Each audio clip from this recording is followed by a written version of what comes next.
अस्सलामुअलैकुम, this is ज़ेनगीडो reborn. जंगल के बादशाह की कहानी। प्यारे बच्चों, जंगल का बादशाह शेर मर गया। जंगल में लूली लंगड़ी जमहूरियत थी। तमाम जानवर इकट्ठे हुए, पार्लियामेंट बैठी, नए बादशाह के चुनाव की बहस शुरू हो गई। सबसे पहला कुरा तो शेर बरादरी के नाम निकला। उनका मुकदमा भी मजबूत था कि बादशाहत अरसे से उनके खानदान में चली आ रही थी। बादशाहत उन्हीं का हक था। लेकिन कुछ खरगोश, हिरन और दीगर काश्तकार जानवर बरातियां सीखपा हो गईं कि शेर को बादशाह बनाना उनके साथ ज़्यादती है। कुछ पुराने साजिशी धड़े जो शेर बरादरी के खिलाफ थे, उन्होंने भी इस बयानिए को खूब हवा दी। शेर बदल हुए, लेकिन जमहूरियत की वजह से खामोश हो गए।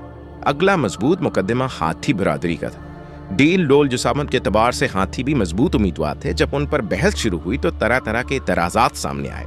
किसी ने कहा इनमें बादशाहों जैसी तेजी और फुर्ती नहीं, किसी ने कहा यह तादाद में कम है, इनकी बरादरी छोटी बरादरी है और छोटी बरादरी का बादशाह कमजोर बादशाह साबित होगा। हाथियों ने जब यह तनकीद बढ़ती देखी तो उनमें से एक मोतबर हाथी ने अपनी बरादरी को इस मुकाबले से दस्तबरदार कर लिया। मगरमच्छ और दीगर आबी जानवरों की महदूद नकलो हरकत पर एतराज हुआ। परिंदों की कमजोरी और सख्त मौसम में हिजरत आड़े आ गई।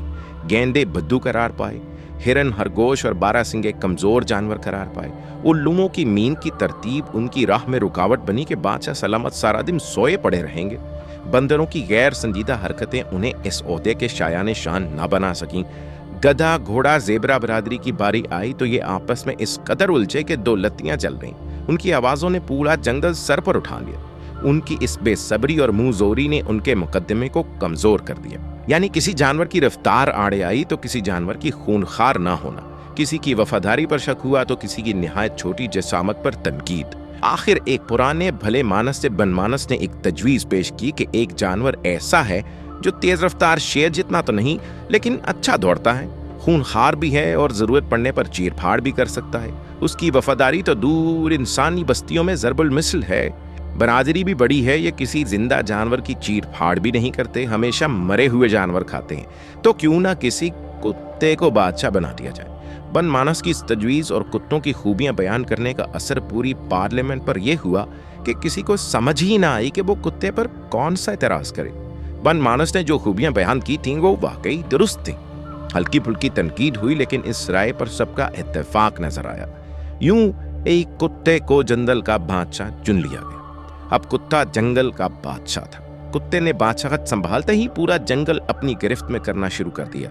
तमाम कलीदी ओहदों पर कुत्ते तैनात कर दिए।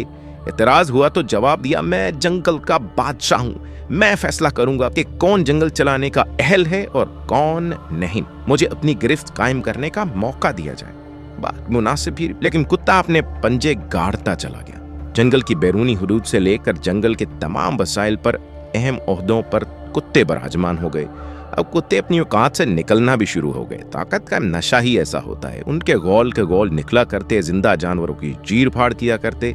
शेर और चीता बरादरी क्योंकि छोटी थी, उन्हें ताकत के जोर पर दबा लेते। गधे भी काफी बड़ी तादाद में थे। उन्हें रिश्वत में एक बड़ा सा घास वाला कटा देकर कुत्तों ने साथ मिला लिया था। ताकत का नशा बादशाह कुत्ते पर ऐसा सवार हुआ कि वो एक दिन बावला हो गया। बात बात पर वो काट खाता था, अजीब बेढंगे से हुक्म जारी करता था। कुत्ता बरादरी इस पर चूं न करती और हर हुक्म बजा लाती, क्योंकि कुत्तों के तो अपनी हुकूमत में गुलछर्रे थे।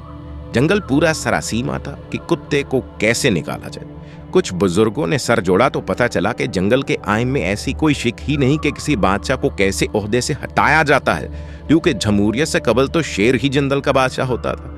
वो मरता तो उसकी जगह कोई और शेर आ जाता था। ये मुसीबत तो पहली मर्तबा आन पड़ी की। अब पूरा जंगल परेशान था कि इस कुत्ते को कैसे निकाला जाए, क्योंकि कुत्ता तो बावला हो चुका है।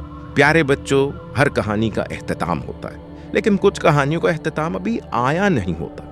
ये कहानी ऐसी ही है। जंगल का बादशाह कुत्ता बन गया था, जो अब बावला हो चुका है। देखें अब जानवर और सारा जंगल क्या करता है। अगर किसी का कुछ अरसे बाद जंगल का चक्कर लगे तो वो मालूम कराए कि बावले कुत्ते का अंजाम क्या हुआ था। वस्सलाम एंड गिडो रिबॉर्न।